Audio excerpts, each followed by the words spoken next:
Alright guys, today we react to this video by Colin Cowherd.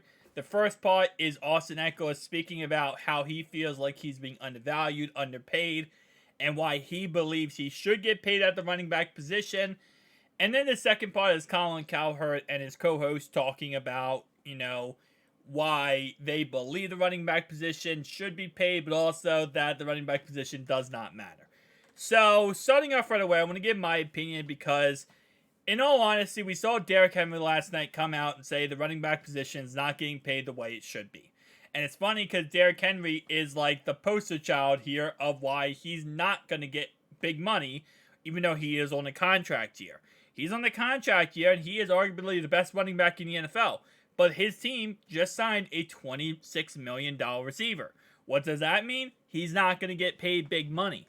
Josh Jacobs, he recently came out and, because he did not get his contract done before 4 p.m. yesterday, he's playing on the franchise tag. There might be rumors that he might just sit out for the year. Same thing with Saquon Barkley. Obviously, Saquon is a little bit different than Josh Jacobs. I believe Josh Jacobs, they could technically trade him and get like some better secondary players. But Saquon Barkley is literally the New York Giants. If you look at Daniel Jones' stats without Saquon, it is horrendous. But with Saquon, it works out pretty well, right? And they're a playoff team. So there are running backs who can make the case that, they should be paid big money. But at the end of the day, because of how much quarterbacks are being paid, how much receivers are being paid, linebackers, corners, there's just that position group, running back, that is never going to get paid. Now, there are some running backs who kind of fight the mold of that. Austin Ekeler is a good example of that. He is a running back / receiver.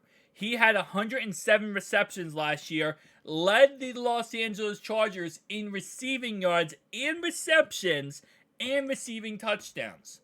So, to say that any receiver out there should get paid, or I'm going to say second string receiver, or say a high-end wide receiver 2, should get paid more money than Austin Ekeler is kind of ridiculous because he's a running back between the tackles, but he's also a receiver. And he's a very key part of this offense. Let's just go ahead and watch this video, though, and react. I had to put the little thing on the screen here so that they don't take down my video. You already know. If I'm looking at some of the backup receivers out here that are still making more than me, and that's going to piss me off, right? I'm like, okay, wait a minute. So you're telling me these people or the number 3 receiver is going to make more than me, and I'm the starter. I get more carries. I touch the ball more. I have more of an impact. It causes us to question, right? We're going to fight for that. We're going to fight for, hey, I'm bringing more value to the team than this person. I think I should be compensated for that. And so that's where the fight comes. It's not even. It seems like it's about money, but it's about principle, right? It's about the principle of adding value to a team. It's interesting. You and I tend to be like, you don't need running backs. But there are instances that they're valuable. Saquon Barkley has remarkable value now for the Giants. Derrick Henry with Tannehill has had huge value. Joe Mixon with Burrow, he's taken a pay cut. Eckler's a fascinating one. So they haven't paid him anything for all these years because of where they drafted him. He came from a small school. So they've never really paid him anything. Yeah. As Justin Herbert's been growing, often behind a bad O-line, he's been very, very productive. And they were also in a situation here where very quickly Herbert's contract is going to get enormous. So I think they'd love to pay him for like a year. But their concern is, I think they have to make a move at some point this year or next year between Mike Williams and Keenan Allen. And they just extended, I think a year ago, Mike Williams. They're going to have a tough decision with Keenan Allen. They're going to, because of his expense. But I think it's a tough one because you haven't paid him anything. He's been productive. He's not necessary because of Herbert and the receiving core, but he's really productive and really good. I mean, he's a tough one.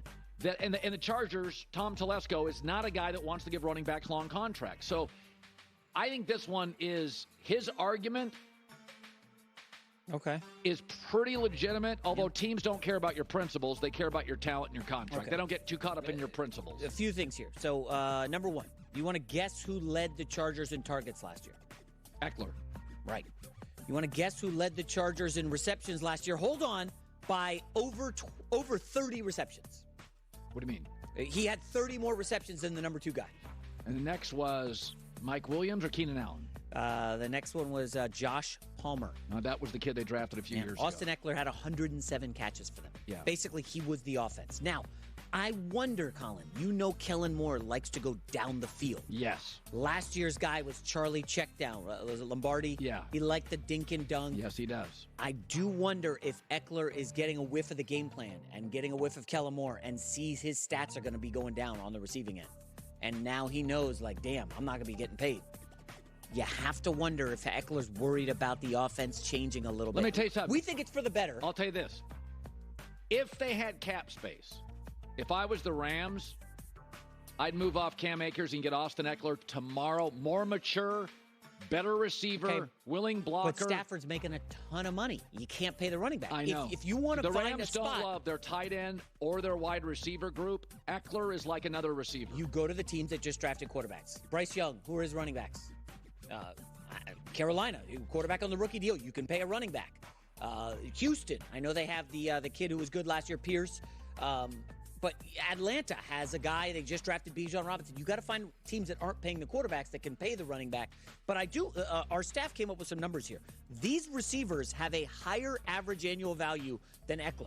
Cedric Wilson, Russell Gage, Michael Gallup. These guys are making more money than Austin Ekeler. No. Listen, he's got a good point. If you don't watch the Chargers, you don't get his value. Yeah. He's really good. He's probably, there's a short list of most underrated players in the league. Yeah. I mean, because of where he got drafted, they haven't paid him anything, and he's been wildly important to Justin Herbert's growth. But when he sees guys like Zeke, who's 28, Kareem Hunt, I think, is 28, and they're like unemployed, you've got a tiny window here for Austin Ekeler to get paid, man. You know what? If you're the Rams, I don't. Do you call them and say, listen, give us Keenan Allen. You can then sign Austin Ekeler. I don't know. Another big tell with the offense, Colin, is they just drafted the big kid out of TCU, Quentin Johnson.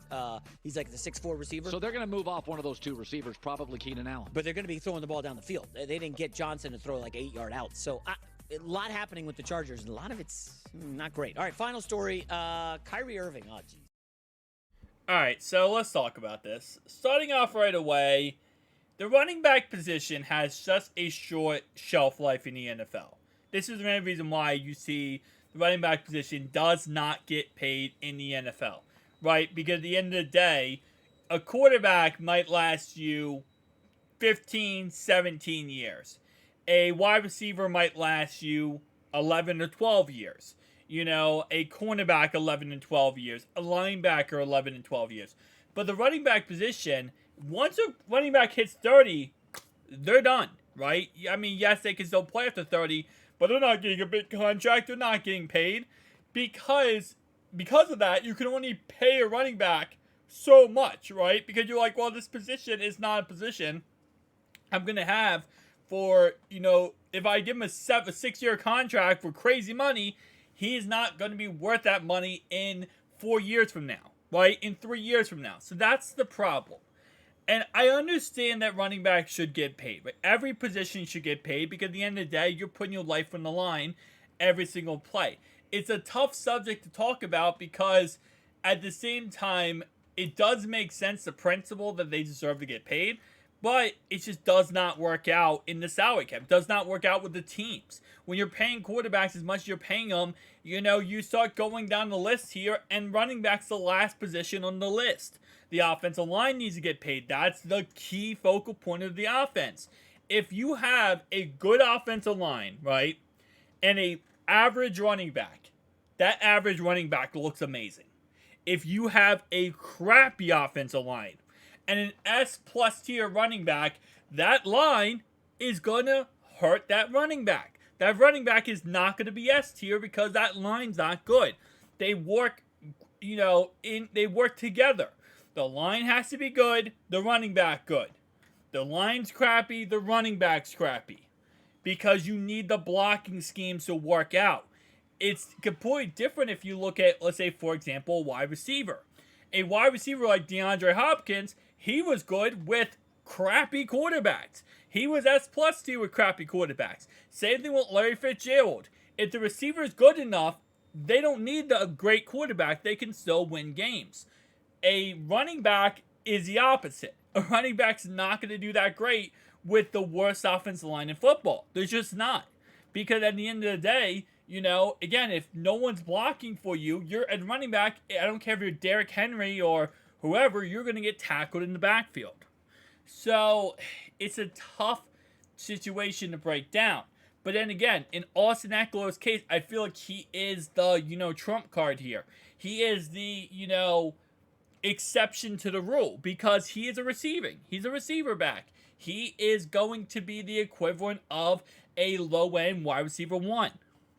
So overall, I think he should get paid. But again, he is good, getting at that age now. I think he's 26 years old. It's kind of going downhill. Because if you're a team and you're like, as Colin Cowherd said, yeah, you might give him a 1-year contract, but you're not going to give him more than that.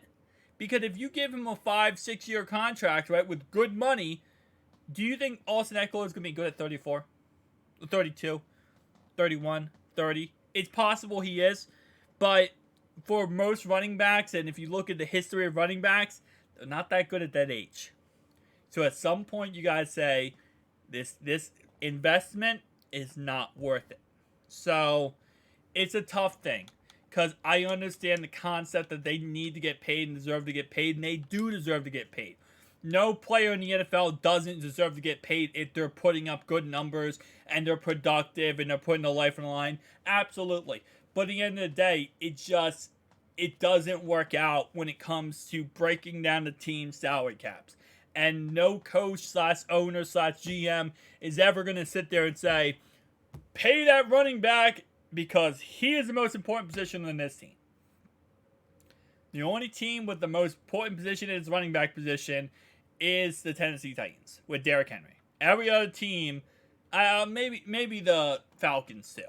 Every other team, the running back is good and great, but it's not the focal point of the team.